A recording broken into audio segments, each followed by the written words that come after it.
What's up, guys? So in this video, we are going to be doing the San Francisco puzzle. San Francisco is the puzzle that I've probably spent the most time on. I was actually up in San Francisco and I got to dig in this area. It only took about a year and a half to 2 years to get this thing set up. I applied for my permit at November 2022. I got to have a lottery pick for picking a time in October 2023. And then I was able to finally get an appointment in May 2024. And a friend of mine also signed up and they got an appointment in October 2024. So the red tape here is pretty substantial. It takes over a year and a half to 2 years to get your appointment. So, if you want to dig here with a permit legally, it's going to take some time. And plus, if you don't find it the first time and you want to sign up a second time, I think they charge between $100 and $150. So they're making money off of this, and they've probably made a lot of money off of this. But let's get started with San Francisco. I'm going to give you a little bit more information first. After we start. So when we start, the first clue is at Stonewall's door, the air smells sweet. And in the last video, we talked about Shakespeare's Garden, and if we zoomed in close, we could see Shakespeare in this kind of little doorway. I can assure you that maybe 10, 20 years ago, there was actually two doors, one on each side that would open and close, and it looked a lot more like this picture right here.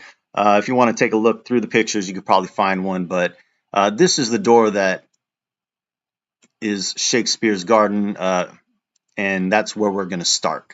A quick note, if you did your research on one of the prior places we went to, namely Rockefeller Park, there's actually a part of the Cultural Gardens in the British Cultural Garden that was also called Shakespeare Garden. So Shakespeare's Garden is not just in San Francisco, there's one in the Cultural Gardens in Cleveland as well. And there's also a Shakespeare Garden, from what I found, in New York Central Park, pretty close to the Met. So if you're ever in the area, multiple Shakespeare's Gardens out there. This is fairly common, but again, since we see it many times, Shakespeare is somebody that you might want to keep an eye on. Also, one more note about Rockefeller Park in Cleveland. Some of the streets that are around it, you have Euclid, who was also a Greek mathematician, and it's also following the path of Martin Luther King Jr. Drive. And if we were to go back to San Francisco, we would see that one of the main streets here, Martin Luther King Jr. Drive, and also right below that, Lincoln Way, another reference to Lincoln. So we're seeing a lot of similarities between these parks. The more we look, the more we'll find. But let's continue now with the map. So at Stonewall's door, the air smells sweet. Well, what does sweet mean? Personally, I believe that this flower right here is something that would smell sweet. It looks like a rose. So if we're going from the top here, we'd be going down to the rose.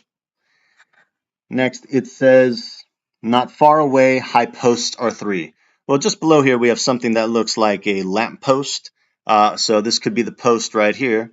But I also told you last time that I believe that it was more of a reference to the De Young Museum, which is an art museum, the Music Concourse, which is right here, and then also the California Academy of Sciences.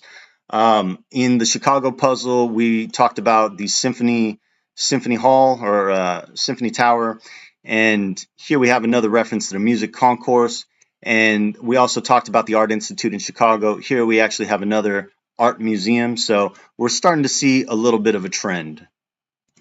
Also, on the side of the Music Concourse, we have the Ludwig van Beethoven statue, where M and B are set in stone in Chicago. We talked about Beethoven. Here again, we have Beethoven. So a lot of similarities. We're seeing a lot of duplicity, and we just got to keep an eye out for that.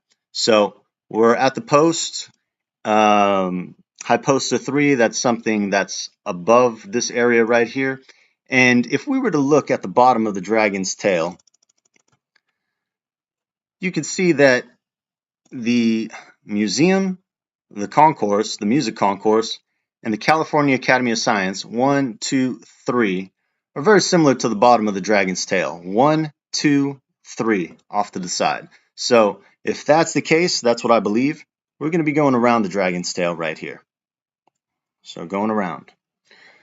Next, when it says education or education and justice, if we were walking in this direction, one side of us was education, the other side would be justice. Martin Luther King Jr., he was a civil rights activist and he fought for justice for African Americans. Everybody knows his famous I Have a Dream speech. So, to me, it sounds like we're going in this area observing what's on both sides of us. So we would be going around this way. Next, it says sounds from the sky near Ace is high. Well, we talked about this last time. If you follow Martin Luther King Jr. Drive around, you're going to hit Highway 1, PCH, and going north, you go north first and then you go across.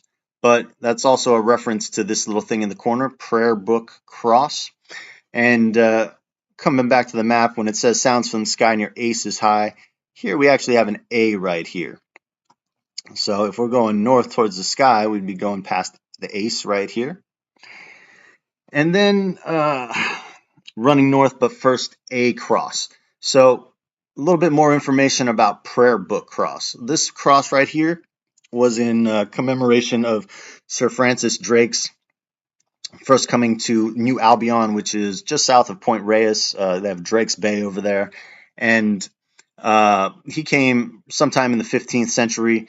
And this cross right here is called a Celtic cross. If you wanted to zoom in, you could read the story of what it's about. Unfortunately, some of the letters are starting to get weathered and they're starting to come off. But this cross right here, we're going to be seeing again, so just keep that in mind, a Celtic cross. But a little bit more about Sir Francis Drake, just before we move forward. Sir Francis Drake was also not just an explorer, but he was a privateer. And what is a privateer? Privateer is just a fancier word for a pirate. He would steal from the Spanish all the time, and he signed a contract with the Queen of England to deliver, I think, 20 to 50% of the spoils to the crown. So he was given a license to go pirating as long as he gave some of that money back to the Queen. So he was a pirate, and we talked in Charleston about pirates a little bit, so we have another similarity. Also, something about Sir Francis Drake. He was a slaver. He was a slave trader. He went to Africa several times with his cousin, Captain John Hawkins, and they were a big part of the slave trade for a little bit. So once again, Charleston, slavery, piracy, that's something that Sir Francis Drake was all about.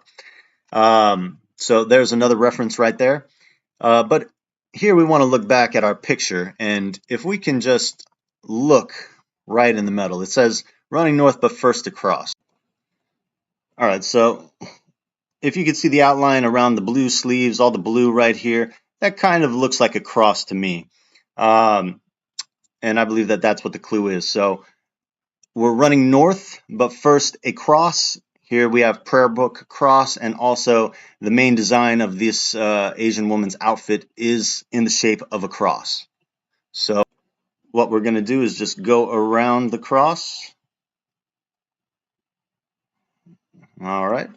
Oh, one more thing I forgot to mention earlier. If you look at the clock here, this clock right here is pointed directly at 6 o'clock. Just like in Charleston, we had a 4, which told us it was a 4. Here it says 6. So we know that we're looking for a 6. Just wanted to point that out real quick. The next clue is, in Jules' direction is an object of Twain's attention. Well, we talked about this last time. Really close to Prayer Book Cross, we have the Blue Heron Boathouse. Mark Twain, famous writer.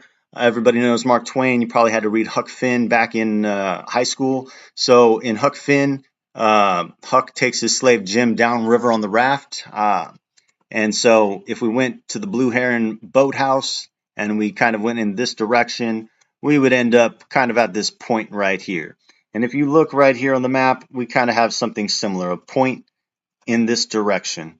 So if we'd be going around, that would be kind of our next point right there. Next, it says giant pole, giant step.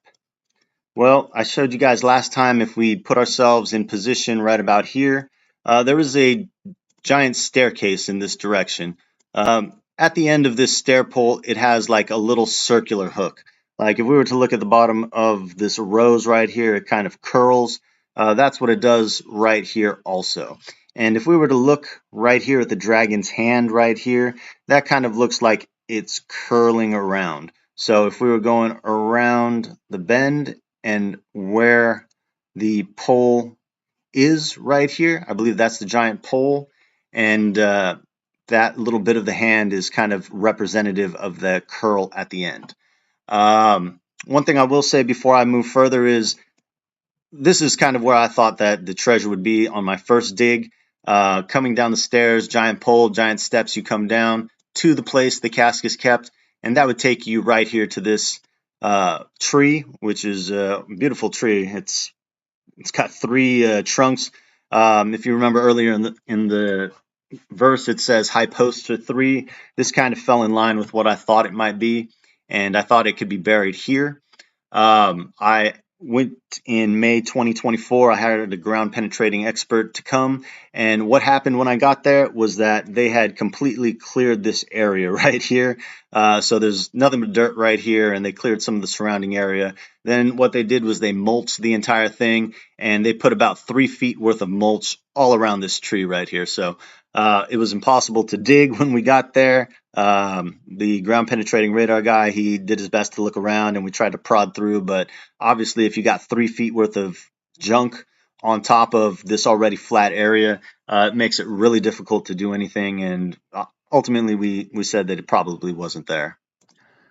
So that leads us to where should we go then? And in order to do that, we're going to have to go look at our map real fast. So here we are in Paint once again. Now if we start over at Shakespeare's Garden right here, and we're going to the left, to the north of us, we would have the Young Museum, the Music Concourse, and the California Academy of Sciences. To the south, we would have Justice. So what it sounds like is we're going to kind of be in the middle of this thing. And Education and Justice for all to see. Going around Martin Luther King Jr., Sounds from the Sky near Ace is High, going to Ace. Running north, going north on Highway 1. But first across, well, we'd be going across, and here's Prayer Book Across. Next, we'd be talking about something of Twain's attention, being the boathouse and the lake. So we'd kind of be going around here. And then we would end up close to this giant pole, giant step in this area right here. Now, you're going to note that when we're right here, we have a gap. And, saying that this was kind of a whole area that, from road to this entrance side, there's a gap right here. And if we actually take a look on our map, we could see that right in the middle of this area is the Japanese tea garden. If you're ever in this area, you would know that walking down, there's a fence that goes around the entire Japanese tea garden area. It's all fenced off. You have to pay for admission. This is a door right here. The main entrance is right over here. And you would know that if you've ever read the letter from SF Parks and Recs, that the Japanese tea garden is a place that they consider off limits. They're not going to let you dig in it. And even though I got to dig on the outside over here where the giant 3-post tree was, and that was supposedly considered the Japanese tea garden, they won't let you dig anywhere else. Now looking at our paint picture again, we can see that there's a gap right here. And we would have to consult back here with our picture to see what's going on, because the last clue is to the place the cask is kept. Really direct, really short. What does that mean? Here we are back in our map. Now, you always have to use your map and your picture to get you to the right place. As long as you line up all the points correct previously, you're going to be able to find what you're looking for. And if you guys want to think about what these pictures really are, I think the best thing to think about it is it's a pirate's treasure map. There's a bunch of points that are things that you need to know, and then there's a bunch of gibberish in the middle. What that is just to confuse you, but this is our pirate's treasure map right here. We're trying to find buried treasure using this pictorial map and a real map. But if you could see right here, zooming in, if we look at this dragon's wing right here, this dragon's wing is pretty significant. because if we look closely right here on the corner, we could see that this side almost looks perfectly identical to this dragon wing right here. You have the curve around, it's got a curved lower area right there where it hugs the street, then it comes straight up, and then it kind of goes around this tree right here. So it goes straight up here, and then it goes around the tree.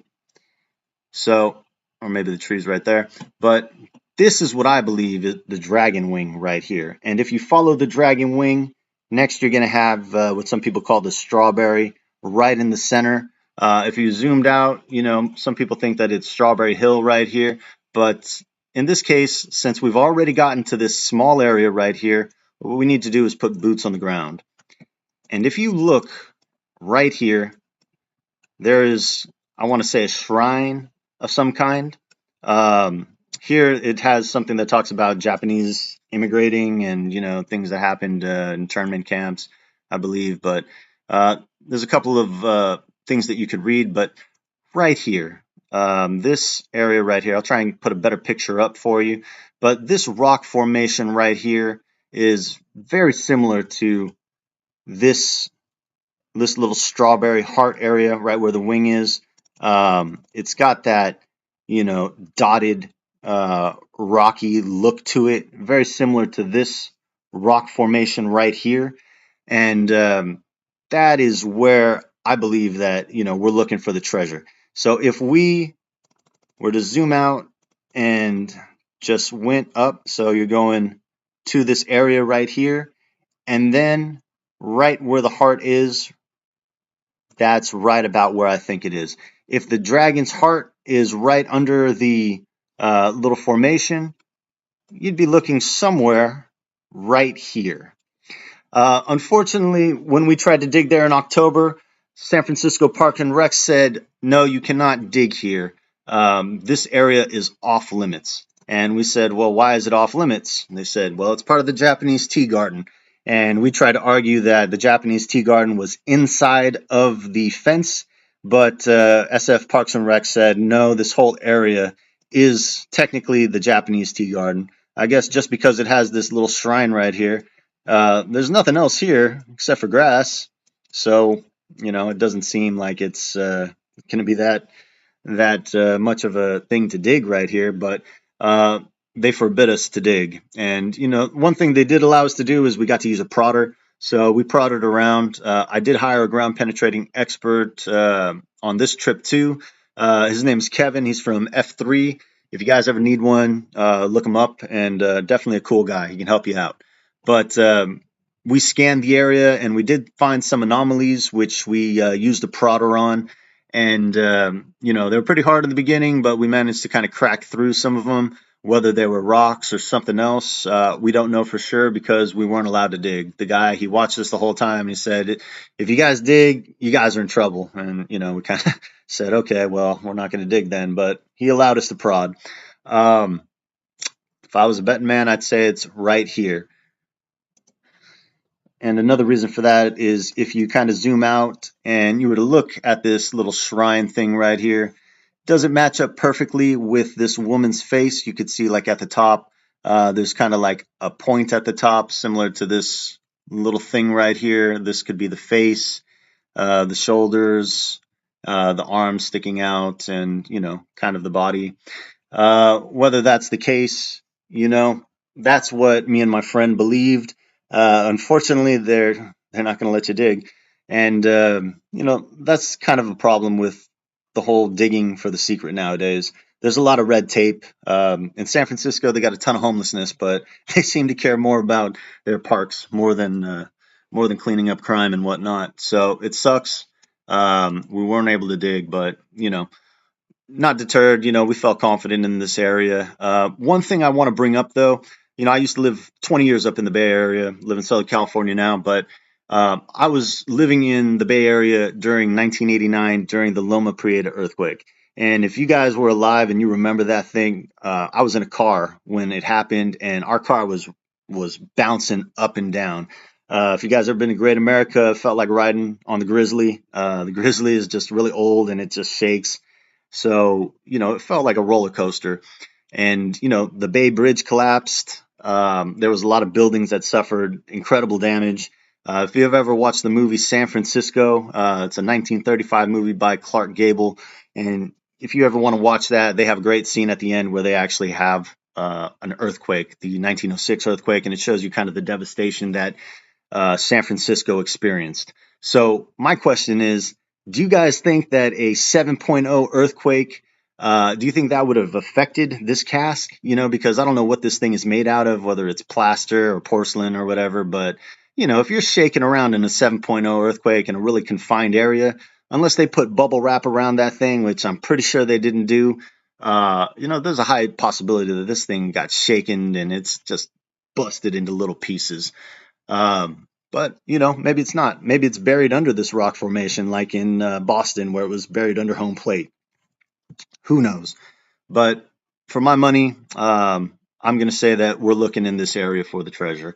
If you guys get a chance to dig up there, and you could find a way to allow them to get you to dig, and you find something, that'd be fantastic. Could be wrong, could be a little further out, but this is what we believe according to what we can see on the map. So if we pulled up our other map and we just kind of extended the line through the garden and we ended up on the street in that area where that little shrine was, this thing would match up pretty well. So let's see if we can see our numbers. If we were to rotate this, kind of has the outline of a 6. I know it's a little ugly, but that's what it's supposed to be, a 6. In our picture here, we have another 6. And if we were to zoom in on the hands, because there is no fair person here, there is a dragon in the middle, and maybe the dragon is the fair person per se, but if we were to look right at the hands, we could see the fingers sticking out, and if we just went around the fingers,